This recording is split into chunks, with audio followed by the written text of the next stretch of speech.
All right, today I'm gonna explain why you're eating clean, but you still feel like shit.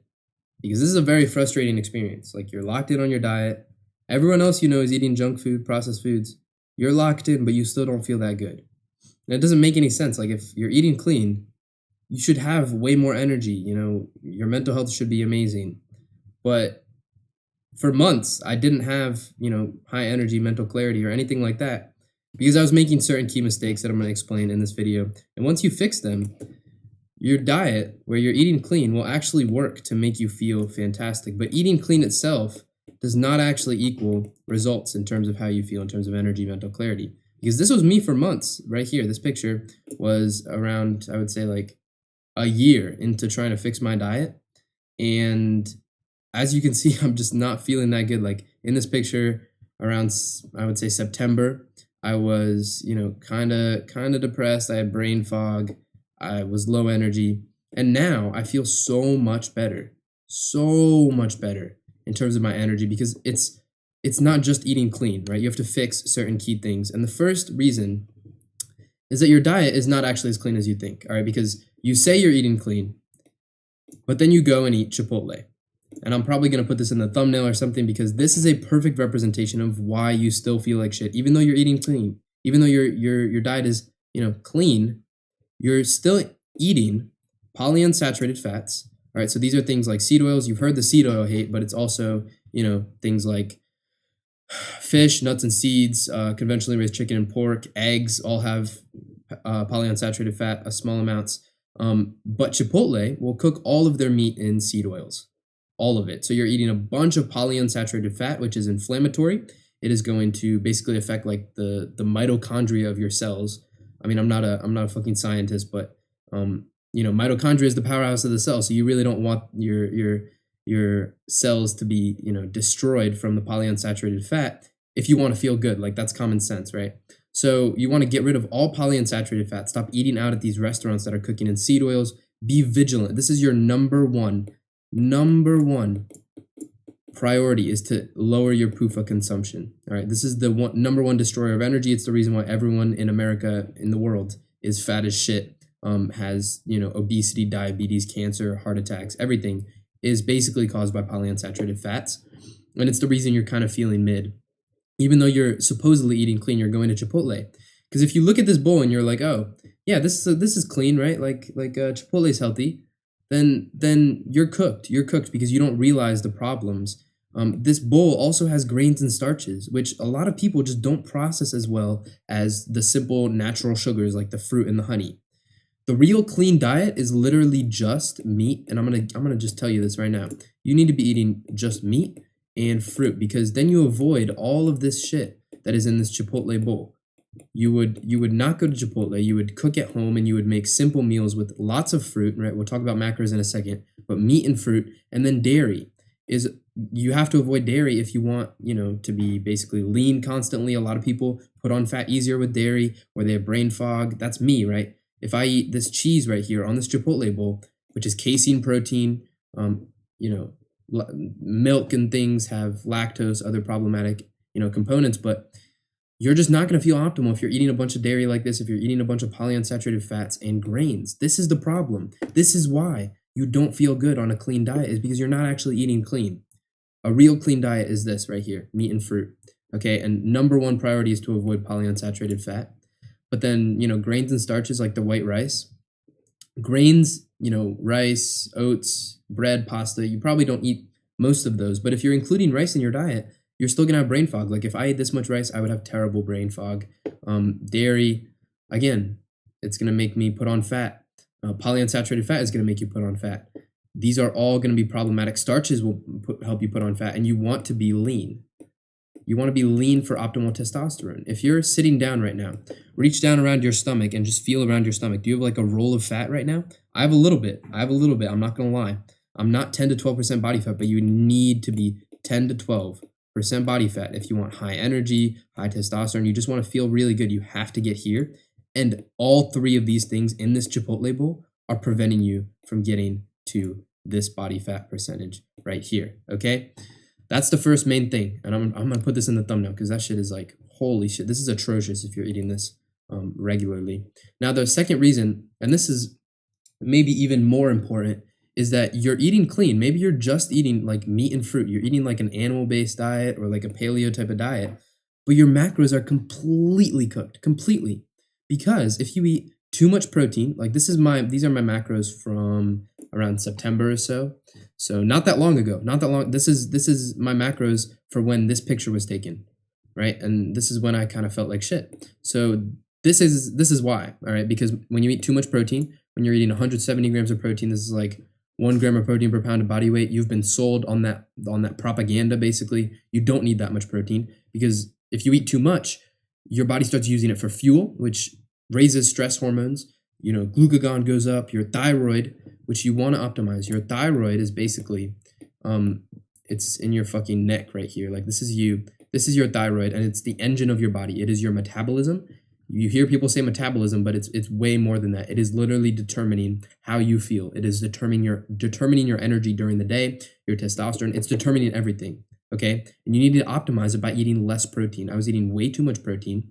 I should have maxed it out at 140 grams of protein. These are my current goals now, and they're much better. But if you eat too much protein, your stress hormones go up and your thyroid goes down, and you wonder why you have low energy, but you're eating fucking 10 eggs, a pound of ground beef in one sitting with tons of protein. That's going to be terrible. It's going to absolutely destroy your thyroid. You don't want that, okay?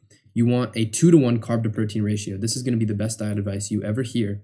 And you basically, if I was eating 140 grams of protein, I would eat at least 280 grams of carbs. And now I hit this every day now. I feel significantly better in terms of my energy. But you can go even higher than this. You can go up to 2.5 times your protein, which is what you want to do. And you don't want to have too much fat either, because that'll slow down your insulin spikes. Again, more cortisol, more stress hormones. Like stress hormones means lower thyroid, okay? That's like the number one thing you want to avoid, is increasing your stress hormones with macro splits that look like, why is it doing that? That look like this, okay? And now if you're wondering, oh, what macros should I have on a clean diet? This is it. This is like, holy shit, I can't believe I'm giving you this for free. But like, calculate your protein, 0.7 times your body weight. 0.8 should be really the max, but you want to, if you're in doubt, just go lower in protein, because you actually don't need as much as you think. I made other videos talking about it, but the studies are saying that 0.8 grams of protein is like the limit. It's not like you should hit 0.8 and then like round up to 1 gram to be safe. No, 0.7 times body weight or 0.6 times body weight is going to be optimal, because your body will not use the protein for fuel, and instead it will be coming from carbs. When you multiply your protein by 2.5 to get your carbs, that's going to be so optimal for your energy and how you feel. This morning, for example, like an example meal of this would be, I had like 5 ounces of chicken breast, so straight protein. It's like maybe only 30 to 40 grams of protein, right? When I used to have like 60, 80 grams of protein for a meal. I only have 30 to 40, and then I have like a huge glass of orange juice, a bunch of apples with honey, and that is like, 100 grams of carbs at least, all right? So you want to double or triple your carbs to protein, and immediately you'll notice a difference in your energy, immediately, because you'll basically be running on the fuel that your body actually wants, which is carbs, instead of, turning the protein into fuel and raising stress hormones. And then your fat percentage, a lot of people like to say, oh, I want 40% fat for testosterone. No. If you're trying to lose fat, if you're trying to cut your body fat down, which you probably should be, because you're probably fat as shit, 15, 16% body fat or something. That's kind of what I'm at right now, but I'm cutting successfully, and I'm feeling better, consistently, by basically eliminating body fat with a lower fat percentage. What this does is it basically makes your insulin spikes, it makes you more insulin sensitive. So if you eat like 40% fat, maybe you can do this if you're super lean, but if you eat 40% fat, your insulin spikes are going to go like this, and your insulin is just going to kind of stay elevated. And when your insulin is elevated, your cortisol and stress hormones go up. You want insulin spikes, right? But you want them to go like this, like straight back down, instead of like a ton of fat that slows them down, makes you feel like shit. All right. And then, you'll have a faster thyroid and everything, and you'll be more insulin sensitive, which means you'll be leaner. So right now I'm eating like 25% of my calories from fat, along with these macros. All right. This is the perfect macro split. You will feel so much better. when you eat these macros. Just calculate it right now. All right. Now, the third reason you're eating clean, but you still feel like shit is because a shit sleep and lifestyle, like a shit sleep routine and a shit lifestyle is not going to make up, or a diet is not going to make up for shit sleep and shit lifestyle. All right. A lot of people don't realize you need to sleep before midnight. If you're going to bed at midnight every night, you might still get 8 hours or 9 hours, but you'll feel it way worse than if you go to bed at 9 p.m. consistently. Like, try it. 10 p.m.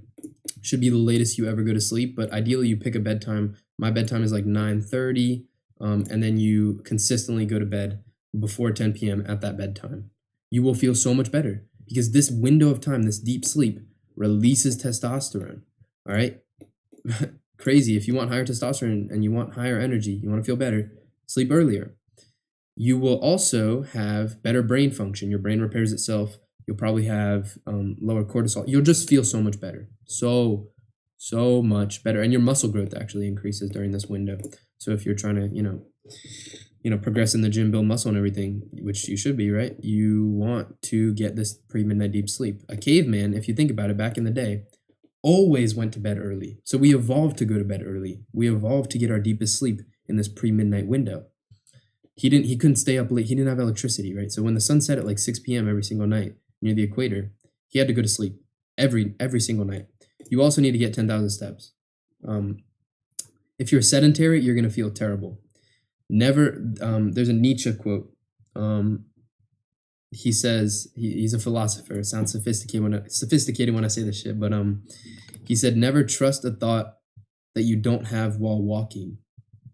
Pretty sure he said that. And he also said, never trust a thought that you have indoors. So you need to be getting steps outside because when you eat a clean diet and you exercise and you're sleeping early, like you get on your feet, you're moving, holy shit, bro. You start using the fuel from your diet. You start, lowering your cortisol, your thyroid improves. You feel so good when you just walk. Just walk. After you eat a large amount of carbs in your breakfast or something, go walk, bro, outside. Being outside, you get sunlight. Even if it's winter, you still need, the full spectrum of light. Even if there's no vitamin D, it benefits your sleep, your mood. You are going to have lower cortisol if you spend time in nature specifically. There's these studies in Japan where they put people like in natural areas and like they're like diseased people. They have like obesity or diabetes or something. They put them in these natural areas and their diseases fucking improved. Literally no medication, no treatment, no nothing. They just put them in like a park or like a natural area, like a forest. And their cortisol went down, their heart rate went down, and eventually that like helped them improve their diseases, which is insane. These Japanese people are onto something. You need to be outside as much as possible. Even if your diet is locked in, if you spend your whole day inside, sedentary, on the internet, holy shit, you're gonna have brain fog. Like you're just not gonna feel good whatsoever. You need to get off the internet, all right? Because that's giving you brain fog just as much as a shit diet will give you brain fog. This is basically junk food for your brain. So you need to be getting off the internet unless it's like educational shit like this, like for a little bit of time every day. But too much is just going to be terrible for brain fog. You will feel much better if you go outside and, touch grass, get some sunlight. That's how you really want to be living your life. All right. So it's not just diet. It's not just eating clean, because eating clean is like 5% of it, bro. You have to eat clean, but you also have to, cut out all of this random shit in your diet because your diet might not actually be that clean. You also have to fix your macros because this is the biggest thing for energy. And then you have to do these other things with your sleep and, go outside, basically.